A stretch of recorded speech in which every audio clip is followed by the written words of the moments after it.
Welcome to Learning Strategies Instruction.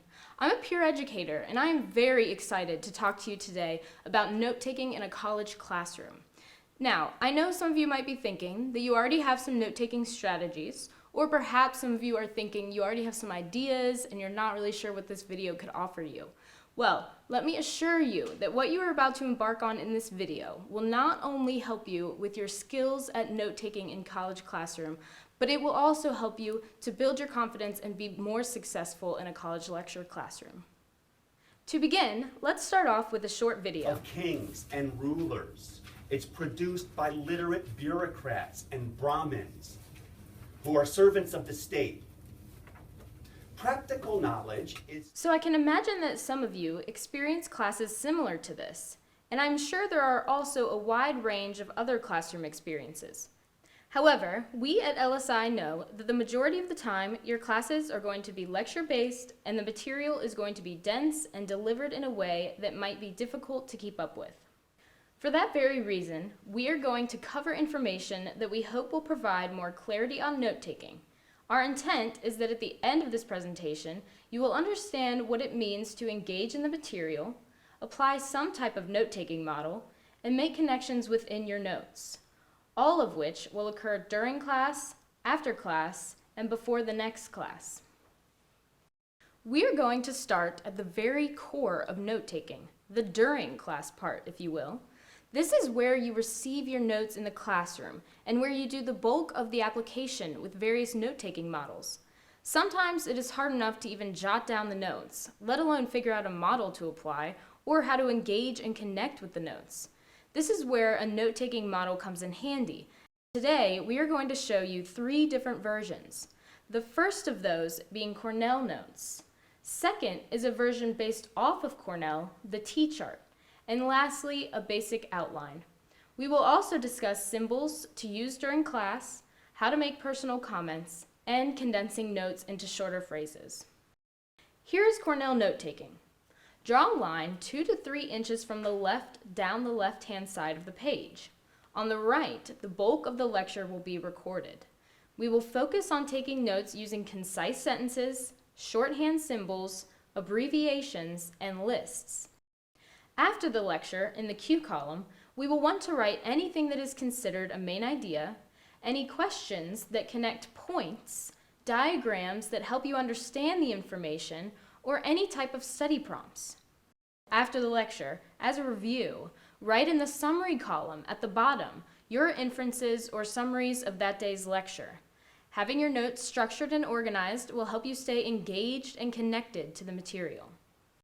Cornell Notes have key components to them, such as organization, picking out main ideas, making connections between the main ideas, and engaging in note-taking, all of which make your notes that much better.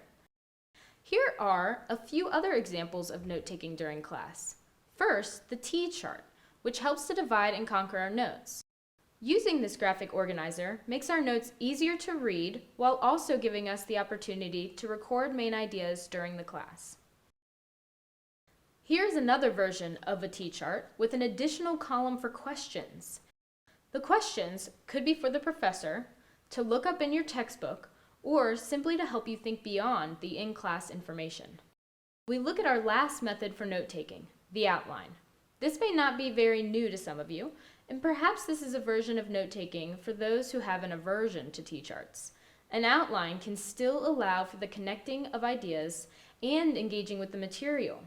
For example, drawing arrows between main ideas, identifying unknown words, or using symbols are great ways to make your outline that much more engaging. Symbols are actually an idea presented in Cornell Notes and are perhaps one of the best ways to stay interactive and connected to your notes while listening in class, regardless of what model you use. Let's try making our own symbols. At this time, go ahead and pause the video and try to make your own list of symbols. You want to make sure you identify the meaning of each symbol to use in all your classes. We have a few examples of some phrases that might come up for you in which symbols would be very helpful. So go ahead, grab a piece of paper, and create your symbols before your next class. Welcome back! I hope you found that activity useful and are ready to finish up the rest of the video. So picture yourself tired and ready to leave class. But before that, stop. Stay seated. I know. After class, staying seated is the last thing you want to do, but hear me out. What if you reviewed for 15 minutes right after the class? Going over your notes and making sure you understand everything, figuring out ahead of time what questions you have for the next class, reviewing any difficult concepts, and figuring out where to find the answers, making connections, and wondering what it is you even talked about for the past hour and 15 minutes. Want to know something even more helpful? After sitting in your lecture class, you actually only retain 5% of the information. That's right, 5%. Fortunately, there is a way to make that percentage go up. By going over your notes right after class, or at least within the next 24 hours, you can increase your retention rate. In fact, right after class, be sure to pull out any remaining main ideas that perhaps you missed during the lecture. Connect those main ideas and identify information where you may need more details. Identify any questions you may have. Put your notes in a concept map, color code them, and keep working with them to engage and connect as much as possible. Then, before your next class, review the notes from the previous class. Have your questions ready from the previous lecture in order to ask the professor or a classmate. Pick out the model of note-taking you want to use before class begins, and be sure to check on Canvas for any possible PowerPoints the professor may have posted.